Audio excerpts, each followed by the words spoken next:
Assalamu alaikum wa rahmatullahi wa barakatuh. Boa noite, este é o Jornal da Haqq TV. Bem-vindo e vamos conferir as notícias. O índice de criminalidade continua assustador na província de Nampula. Esta sexta-feira, a Polícia da República de Moçambique apresentou publicamente 2 indivíduos indiciados de assassinarem um guarda de um estabelecimento comercial no distrito de Ribau e tentativas de furto. O grupo, liderado por C4 Pedro, confessa ser autor de vários casos criminais. O grupo era composto por 5 miliantes, um dos quais foi alvejado mortalmente, enquanto os outros 2 puseram-se em fuga. Estas motorizadas, plasmas e outros bens valiosos estavam na sua posse. 7 horas. Essas motorizadas? Primeiro nos ligaram antes de ontem. Disseram para vir lá ontem. Chegamos lá em Ribau, alugaram uma pensão para nós dormirmos. E ele nos disse que vou vos ligar depois. Nos ligou, levamos a motorizada, disse levarem essa motorizada, entrarem de dentro, irem furar na Miconha. Na Miconha levarem para lá na Nampula. Se chegarem lá, alguém vai vos receber e vai vos dar o vosso 4.000 meticais. Ele quem? O C4. Agora, diz uma coisa. Vocês estavam a fugir e C4 desapareceu. E este martelo, quem foi que matou o guarda? Se você falar a verdade, será bom.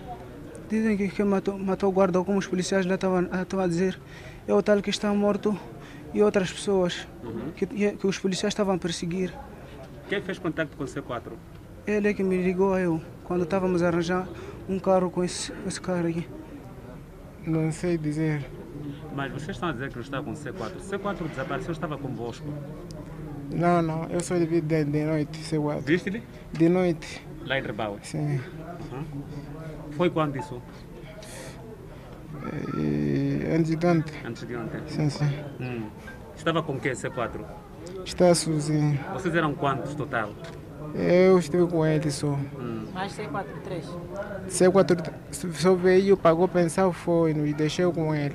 A polícia diz que só vai sossegar se neutralizar novamente o líder do grupo, que desapareceu em pleno processo de legalização da sua prisão. Trata-se de uma quadrilha que saiu da cidade de Nampula com destino ao distrito de Ribau, onde foram perpetrar alguns atos criminais, concretamente roubo agravado, e no processo de subtração dos bens que temos aqui em amostra, acabaram tirando a vida do guarda do estabelecimento comercial onde vendiam esses produtos, esses bens, e no processo de patrulha a polícia acabou verificando que o estabelecimento encontrava-se com portas abertas, intensificou-se o patrulhamento no distrito desde o momento que se verificou isso até o momento em que os polícias conseguiram interpelar os cidadãos na posse dessas motorizadas, televisores e instrumentos contundentes que usaram para o cometimento do crime. No momento, tentaram empreender fuga, tendo obrigado a polícia a efetuar disparos, e desses disparos, um dos indivíduos acabou perdendo a vida alvejado no terreno. A Direção Provincial de Educação e Desenvolvimento Humano continua a desdobrar-se no sentido de solucionar o problema de insuficiência de salas de aula agravada pelo ciclone Gombe. Esta quinta-feira, o setor procedeu à entrega simbólica de tendas à escola primária de Namijissade, do distrito costeiro de Mujinqual. As marcas de destruição do ciclone tropical Gombe são visíveis até hoje. O setor de educação foi o mais afetado, tendo devastado parcial ou totalmente e cerca de 1.790 salas de aula, remetendo centenas de alunos ao relento. Esse é um sonho, um dia ver todas as crianças dentro de uma sala de aula. Por isso o Ministério da Educação, a nível central, tem acolhido programas e esses programas fazem chegar até a província. Como eu dizia, nós recebemos em 2021 3 programas, 191 salas ou espaços temporários, já estão na fase conclusiva. Vamos receber, já recebemos algumas provisoriamente e vamos receber ainda. O limite que nós proporcionamos foi até dia 30. Também recebemos 313 salas com material misto. Esse processo está em curso.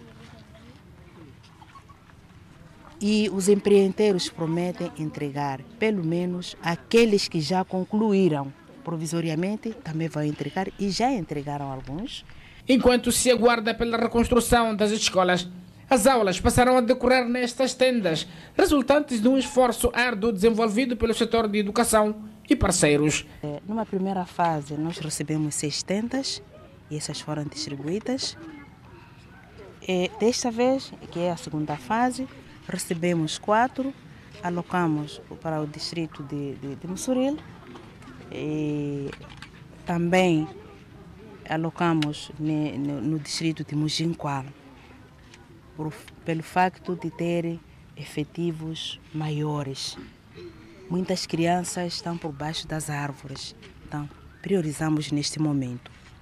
Na medida que vamos recebendo apoios, nós vamos atribuir mais apoios nas nossas escolas. Não são só estas, nós, como dissemos ali, são 668 escolas que precisam de apoio. Os alunos já respiram de ar de alívio por terem deixado de estudar em precárias condições, um gesto que também emociona as autoridades locais. As aulas vão ir bem, também os professores também. Como antes estudavam onde? Estudavam onde antes? Estudávamos na sala e na mangueira. Okay. E como é que está essa sala em que vocês estudavam? Está boa? Não está boa.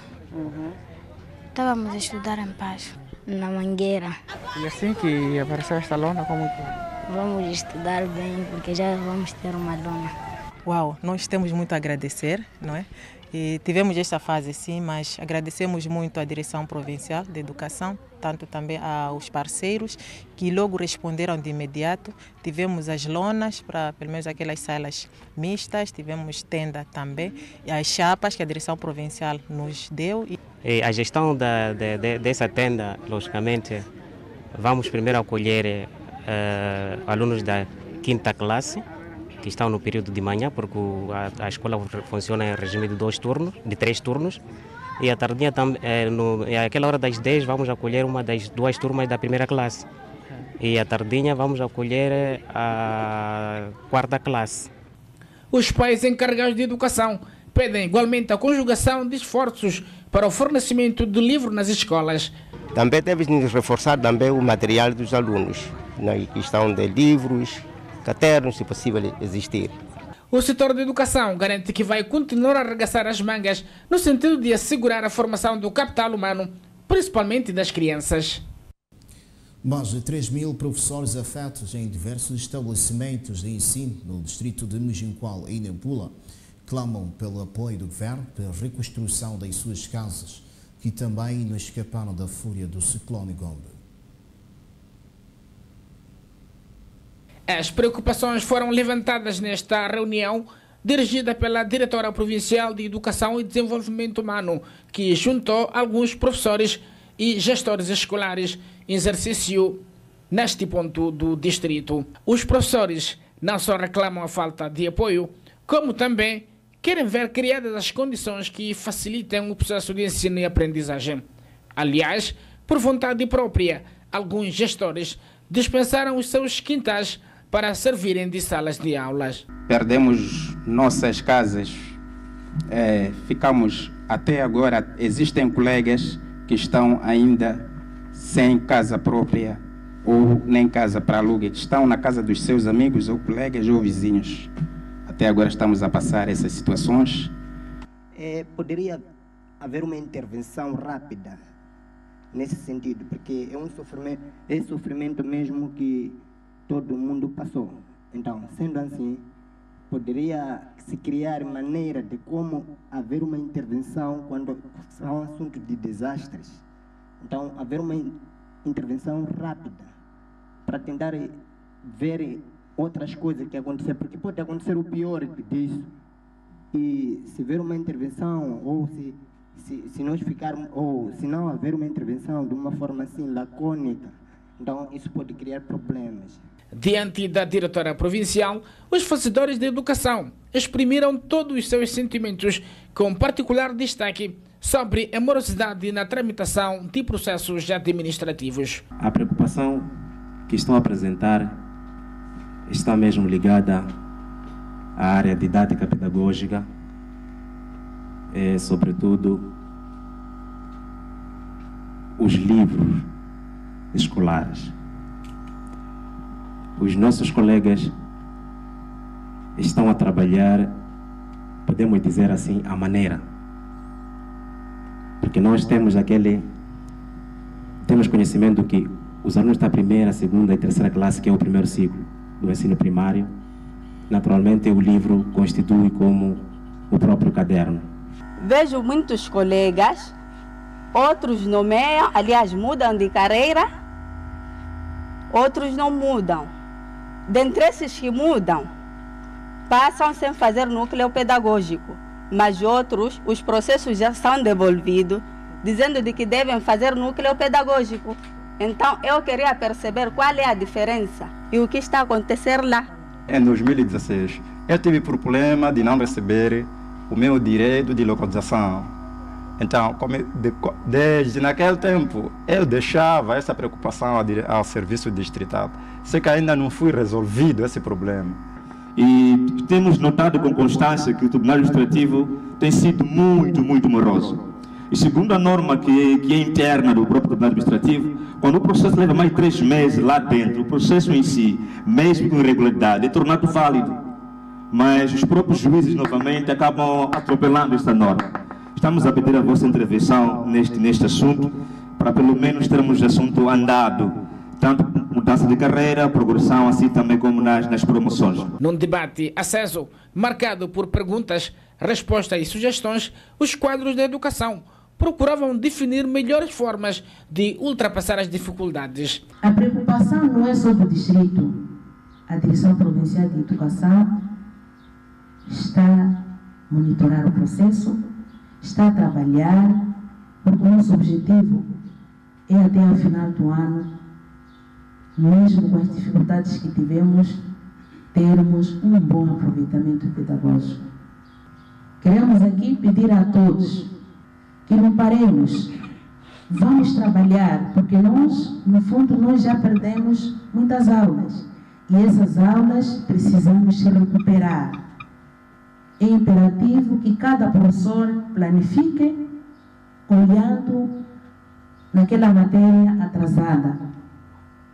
Vamos ter iniciativas, criatividade, como recuperar as aulas atrasadas. E cada um de nós tem que ter uma resposta. No final, Mariama Agostinho encorajou os seus colegas no sentido de continuarem com firmeza através de criação de ideias centradas na melhoria da qualidade de ensino. A nossa presença na escola é pertinente. Se nós não estamos lá, o aluno vem e volta, é um constrangimento para nós todos. Se nós não cumprimos com o nosso dever, estamos a manchar. Estamos a manchar o nosso processo de ensino-aprendizagem. O distrito de Mujingual conta com um universo de mais de 3.000 professores distribuídos em diferentes postos administrativos. O movimento Educação para Todos está preocupado com falta de transparência na gestão dos fundos destinados ao apoio direto às escolas AD em vários estabelecimentos de ensino e de partilha de informações entre a direção e os membros da comunidade. Em entrevista concedida à nossa reportagem, a ativista social do movimento disse que as escolas estão a enfrentar dificuldades para aplicar o dinheiro de apoio direto às escolas em suas prioridades por causa das regras do Manual de Procedimentos. Os mecanismos que foram constituídos para a gestão dos fundos estão relegados a uma visão clássica da cidade do Maputo. Ok? Sugeríamos que esses fundos fossem mais descentralizados, de modo que a escola possa definir claramente o que ela precisa. Mas quer dizer o que com isso? Quer dizer que há elementos que já foram definidos dentro do manual, os itens que a escola deve comprar, em 70%, e fica colocado os 30% para a gestão da escola. E este valor do 30% não é suficiente para executar as atividades que a escola precisa. Vou dar um exemplo simples.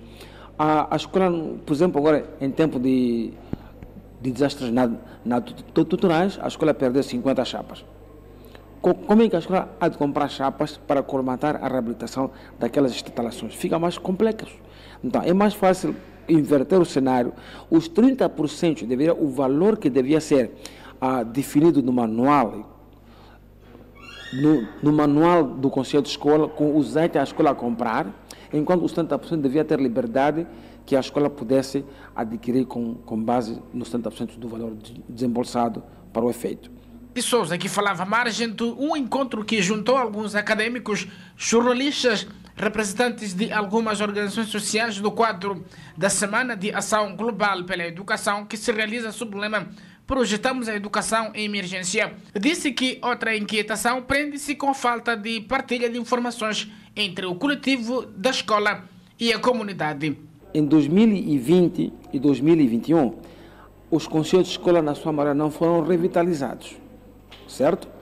E as escolas receberam esses fundos e não houve envolvimento dos membros do conselho de escola. Então, mesmo neste ano, com a revitalização dos conselhos de escola, com a obrigação no dia 8 de março, a revitalização dos conselhos de escola, alguns conselhos de escola não foram revitalizados.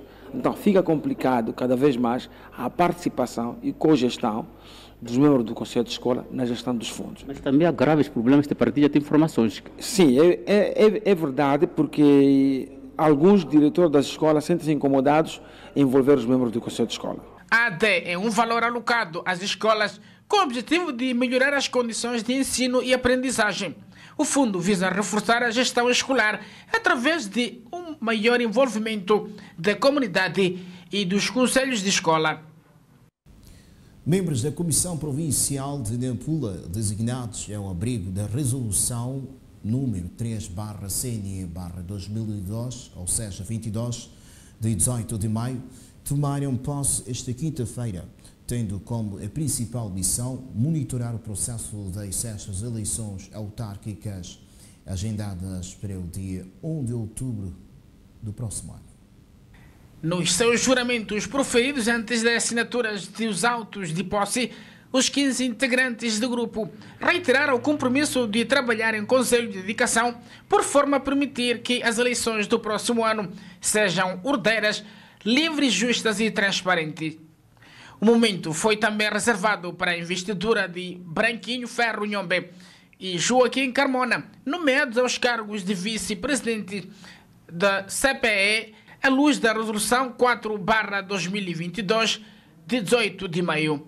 Para o vice-presidente da Comissão Nacional de Eleições, este não é um interesse apenas dos órgãos provinciais, mas de todos os órgãos eleitorais. O modo de atuação dos órgãos de administração e gestão eleitoral funda-se na Constituição e nas demais leis da República de Moçambique, nas deliberações, instruções e demais instrumentos normativos dos órgãos de administração e gestão eleitoral, o que significa agir com preeminência baseado nos ditames da lei e, em segundo lugar, de acordo com a sua consciência e exigência da técnica e profissionalismo. O vosso papel é garantir a realização de eleições e não para facilitar ou dificultar a eleição deste ou daquele candidato. O ato de posse que acabamos de testemunhar vos confere uma elevada responsabilidade e requer de vós o compromisso de gerir o processo eleitoral com elevado sentido e cultura de paz, justiça, tolerância, diálogo, independência, transparência e imparcialidade na tomada das vossas decisões, devendo dar igual tratamento e iguais oportunidades aos partidos políticos, às coligações de partidos políticos e grupos de cidadãos e eleitores proponentes, deixando que só o povo faça a sua livre escolha. De acordo com Fernando Antônio Mazanga, para os próximos processos. Os órgãos eleitorais de diferentes níveis devem evitar que se repitam erros ocorridos no ano passado, sendo por isso que a sua atuação deve ser guiada pelos princípios legais. Temos o desafio de melhorar cada vez mais os nossos processos eleitorais, olhando para as irregularidades havidas no passado recente e limitá-las para promover e elevar cada vez mais a imagem dos órgãos de administração e gestão eleitoral como instituições de referência na realização da sua missão. Fernando Mazanga aproveitou a oportunidade para pedir a maior colaboração e apoio necessário dos partidos políticos, governo, setor privado e toda a sociedade moçambicana na consolidação de um verdadeiro Estado de Direito. As 6ª eleições autárquicas terão lugar no dia 11 de outubro de 2023, tendo já arrancado o processo preparatório em todo o território nacional. O governador da província de Nampula testemunhou a tomada de posse dos membros da Comissão Provincial de Eleições, CP. No seu discurso, Manuel Rodrigues Alberto recordou sobre a necessidade pelas normas constitucionais. Para o governador de Nampula, os quadros ligados ao processo de gestão e da administração devem atuar de acordo com o que está previsto na Constituição da República. A nossa Constituição da República, no seu artigo 135, número 1, enfatiza que a supervisão do recenseamento dos atos eleitorais cabe à Comissão Nacional de Eleições, órgão independente e imparcial na sua atuação. O pressuposto que nos referimos anterior faz jus de que a nossa República de Moçambique é um Estado independente, soberano, unitário e que se baseia na observância escrupulosa dos princípios democráticos e de justiça social. Como é de conhecimento de todos, o povo moçambicano exerce o poder político através do sufrágio universal, direto, igual, secreto, pessoal e periódico para a escolha dos seus representantes e também através do referendo sobre grandes questões nacionais e pela permanente participação da população nos processos democráticos na nossa vida nacional. O chefe do Conselho Executivo Provincial de Nampula deixa uma exortação aos recém-impulsados. Exortamos a todos vós para que se esforcem em desenvolver a vossa missão com a independência, justiça, liberdade, transparência, imparcialidade, objetividade e competência e, por fim, zelo e grande responsabilidade. A cerimônia de tomada de posse dos membros da Comissão Provincial contou com a presença de representantes dos órgãos da administração da justiça, dos partidos políticos, sociedade civil, dos conselhos executivos e de representação do Estado, entre outras individualidades. Alguns políticos e líderes religiosos ouvidos pela reportagem da RAC TV à margem da cerimónia de tomada de posse dos membros da Comissão Provincial de Eleições de Nampula exigem maior transparência em todos os pleitos eleitorais. Esperamos que esta Comissão Provincial que tomou posse hoje continue a pautar por melhorar a sua prestação de serviço. Eu sei que é uma tarefa não difícil, é um desafio grande, mas esperamos que eles vão gerir os processos eleitorais desde já, que eventualmente vão começar com o processo de recenseamento, vai seguir-se toda aquela cadeia de atividades que vão incorporar o processo eleitoral até a fase da eleição e rezemos que de fato eles possam gerir este processo com certo senso de responsabilidade, imparcialidade acima de tudo e justeza, porque nós queremos de fato processos livres, transparentes, que possam de fato aqueles que ganharem merecerem confiança do povo moçambicano. Então esperamos nessas eleições que haja muita credibilidade, haja muita transparência e todos os recém-empossados se empenhem para que isso se materialize, para que tenhamos eleições, na verdade, muito justas. Se realmente a Comissão Provincial basear-se nos princípios da lei e na transparência, eu acredito que vamos ter eleições mesmo justas, livres e justas. Que haja mesmo uma transparência e rigor nessa questão de transparência, principalmente no ato do recenseamento, porque a grande polêmica desses processos é no ato do recenseamento. Está feito este espaço jornal de sexta-feira. Grato pela atenção, acompanhe daqui a pouco o desenrolar da palestra Khutbah da semana com um tema muitíssimo importante, onde irá abordar a sinceridade da procura do conhecimento. Boa noite. Assalamu alaikum wa rahmatullahi wa barakatuh.